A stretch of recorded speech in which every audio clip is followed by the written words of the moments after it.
அனைவருக்கும் வணக்கம். நீங்கள் இணைந்திருப்பது இன்றைய நாளுக்கான பிரதான செய்திகளோடு. பிரதான செய்திகளுக்கு செல்லும் முன்னர் முதலில் தலைப்புச் செய்திகள். பெருந்தோட்ட மக்களின் காணி உரிமைக்காக செயற்படுவோம், சஜித் பிரேமதாச உறுதி. எல் நினோ தாக்கம், நீர் மற்றும் மின்சாரத்தை சிக்கனமாக பயன்படுத்த அறிவுறுத்தல். விக்டோரியா நீர்த்தேக்கத்தில் நீர்மட்டம் குறைந்தது, மீண்டும் வெளியே தெரிந்த தெல்தெனியே நகரம். தீவிரமடையும் டெங்கு, இந்த மாதத்தில் மாத்திரம் 30 பேர் உயிரிழப்பு. 5 மாவட்டங்களுக்கு வளிமண்டலவியல் திணைக்களம் விடுத்துள்ள எச்சரிக்கை. ஹொரணை மருத்துவமனையில் காவல்துறை உத்தியோகத்தர் மீது தாக்குதல். தொடர்பென விரிவான செய்திகள்.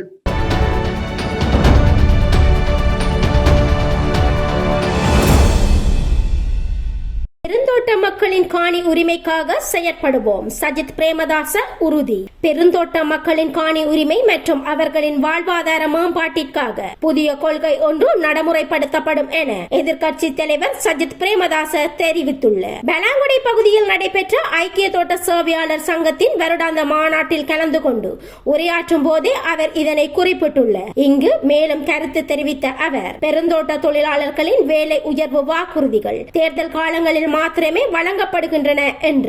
நாட்டின் தேயிலை பயிரிடும் காணிகளில் 60% பெருந்தோட்ட நிறுவனங்களுக்கு சொந்தமானதாக உள்ளன. எனினும் 40% பயிர் காணிகளை கொண்டுள்ள சிறு தேயிலை தோட்ட உரிமையாளர்களே நாட்டின் தேசிய தேயிலை உற்பத்தியில் 70% பங்களிப்பினை வழங்கி வருவதாக அவர் சுட்டிக்காட்டினார். அரச மற்றும் தனியார் தோட்ட காணிகள் மற்றும் தேயிலை பயிரிடப்படாத காணிகளை ஒன்றிணைத்து தோட்ட மக்களை சிறு தேயிலை தோட்ட உரிமையாளர்களாக மாற்றி தமது சொந்த நிலத்திலேயே வீடமைத்துக் கொண்டு அதில் பயிரிடும் ஒரு தேயிலை தொழில் முனைவோராக அவர்களை உருவாக்குவதாக புதிய கொள்கையை ஐக்கிய மக்கள் சக்தி அரசாங்கம் ஒன்றின் கீழ் நடைமுறைப்படுத்த தாம் அர்ப்பணிப்புடன் செயற்படுவதாக அவர் குறிப்பிட்டிருந்தார். அத்துடன் சுகாதாரம், கல்வி மற்றும் வாழ்வாதார பிரச்சனைகளுக்கு முறையான தீர்வுகளை வழங்குவதற்காக ஜனாதிபதி செயலணி ஒன்று தமது ஆட்சி காலத்தில் உருவாக்கப்படும் எனவும் அவர் இதன்போது உறுதியளித்தார்.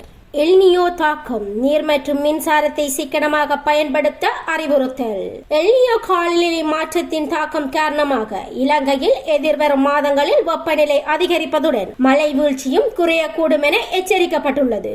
இந்த எல் நினோ தாக்கம் எதிர்வரும் 2027 ஆண்டு மார்ச் மாதம் அல்லது ஏப்ரல் மாதம் வரை நீடிக்கக்கூடும் என வளிமண்டலவியல் திணைக்களத்தின் பணிப்பாளர் நாஜகம் அஜித் விஜயமாமன்ன தெரிவித்துள்ளார். நாட்டின் பல பகுதிகளில் வெப்பநிலை 35 செல்சியஸாக கடந்துள்ள நிலையில் பிற்பகல் 2 மணி முதல் 4 மணி வரையிலான காலப்பகுதிகளில் பொதுமக்கள் நேரடியாக வெயிலில் நடமாடுவதனை தவிர்க்குமாறு அறிவுறுத்தப்பட்டுள்ளனர். அத்துடன் எதிர்வரும் ஆகஸ்ட் மற்றும் செப்டம்பர் மாதங்களில் நீர்நிலைகளில் நீர்மட்டம் குறையக்கூடும் என்பதனால் நீர் மற்றும் மின்சாரத்தினை பொதுமக்கள் சிக்கனமாக பயன்படுத்துமாறு அதிகாரிகள் கேட்டுக்கொள்கின்றனர். விக்டோரியா நீர்த்தேக்கத்தில் குறைந்து செல்லும் நீர்மட்டம், மீண்டும் வெளியே தெரிய வந்த தெல்தெனிய பழைய நகரம். தொடர்ந்து நிலவும் கடுமையான வறண்ட காலநிலை காரணமாக கண்டி மாவட்டத்தில் மகாவலி ஆற்றின் குறுக்கே கட்டப்பட்ட விக்டோரியா நீர்த்தேக்கத்தின் நீர்மட்டம் வேகமாக குறைந்து வருவதனால் தெல்தெனிய பழைய நகரத்தின் இடிபாடுகள் மீண்டும் வெளிப்பட தொடங்கின. நீர்த்தேக்கத்தின் மொத்த நீர் கொள்வனவு தற்போது 35.14% குறைவடைந்துள்ளதாகவும் நீர்மட்டம் கடல் மட்டத்தில் இருந்து 410.78 மீட்டராக குறைந்துள்ளதாகவும் நீர்த்தேக்கத்திற்கு பொறுப்பான பொறியியலாளர் தெரிவிக்கின்றார். விக்டோரியா நீர்த்தேக்கத்தின் அதிகபட்ச நீர்மட்டம் 438.04 மீட்டர் ஆகும். அந்த அளவை எட்டும் போது அதன் 8 தானியங்கி நீர் வெளியேற்றும் கதவுகளில் முதலாவது திறந்து நீர் வெளியேற்றம் நிகழ்கின்றது. மேலும் நீர்த்தேக்கத்திற்குள் நுழையும் நீரின் அளவை விட 3 மடங்கு நீர் தினமும் வெளியேற்றப்படுவதாக எமது செய்தியாளர் தெரிவிக்கின்றார். நீர்மட்டம் குறைந்து வருவதனால் நீர்த்தேக்கத்தின் கீழ் இருந்த போக்குவரத்திற்காக பயன்படுத்தப்பட்ட பழைய சாலைகள் மற்றும் பாலங்கள் உட்பட நகரத்தின் பல இடிபாடுகளை இப்பொழுது மீண்டும் காண முடிகிறதாக தெரிவிக்கப்படுகின்றது. தீவிரமடையும் டெங்கு, இந்த மாதத்தில் மாத்திரம் 30 பேர் உயிரிழப்பு. நாட்டில் பதிவான 61 டெங்கு மரணங்களில் 30 மரணங்கள் இந்த மாதத்தில் மாத்திரமே பதிவாகி உள்ளதாக அரசாங்க மருத்துவ அதிகாரிகள் சங்கம் தெரிவித்துள்ளது. கொழும்பில் நேற்று நடைபெற்ற ஊடகவியலாளர் சந்திப்பில் கலந்து கொண்டு கருத்து தெரிவித்த அந்த சங்கத்தின் உதவி செயலாளர் மருத்துவர் சமில் விஜயசிங்க இதனை உறுதிப்படுத்தினர். நேற்றைய தினம் அடையாளம் காணப்பட்ட 500 புதிய நோயாளர்களுடன் நாட்டில் இதுவரை பதிவாகியுள்ள மொத்த டெங்கு நோயாளர்களின் எண்ணிக்கை 82,011 உயர்வடைந்துள்ளது. இதேவேளை இலங்கையில் டெங்கு கட்டுப்பாட்டு நடவடிக்கைகளை வலுப்படுத்துவதற்காக நிதியுதவி வழங்க உள்ளதாக கொழும்பில் உள்ள அமெரிக்க தூதரகம் அறிவித்துள்ளது.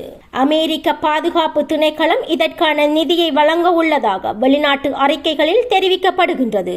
5 மாவட்டங்களுக்கு வளிமண்டலவியல் திணைக்களம் விடுத்துள்ள எச்சரிக்கை.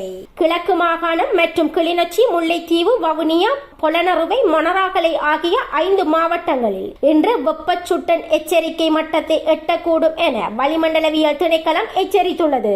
வளிமண்டலவியல் திணைக்களம் விடுத்துள்ள அறிக்கையில் இந்த விடயம் தெரிவிக்கப்பட்டுள்ளது. இதன்படி பிற்பகல் வேளையில் மனித உடலால் உணரப்படும் வெப்பத்தின் அளவு சில பகுதிகளில் அதிகரித்து காணப்பட வாய்ப்புள்ளது. இதனால் ஏற்படும் பாதிப்புகளை குறைத்துக் கொள்ள தேவையான முன்னெச்சரிக்கை நடவடிக்கைகளை எடுக்குமாறு பொதுமக்கள் கேட்டுக் கொள்ளப்படுகின்றனர். ஹொரணை மருத்துவமனையில் காவல்துறை உத்தியோகஸ்தர் மீது தாக்குதல்.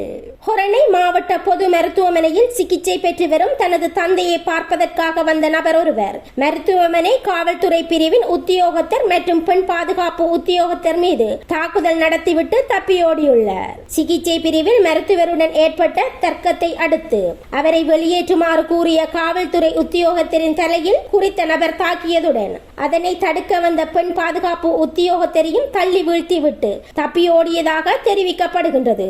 இத்துடன் செய்தி அறிக்கை நிறைவடைகிறது. லங்காஃபோ ஊடகமூடாக இணைந்திருங்கள். நன்றி. இதுபோன்ற மேலும் பல முக்கிய சுவாரஸ்யமான செய்திகளை அறிந்து கொள்ள லங்காஃபோ யூடியூப் சேனலை சப்ஸ்கிரைப் பண்ணுங்கள். எமது செய்திகள் உடனடியாக கிடைக்க பெல் பட்டனை அழுத்துங்கள். அத்தோடு எமது செய்திகளை மற்றவர்களும் பார்வையிட ஷேர் செய்யுங்கள். நன்றி.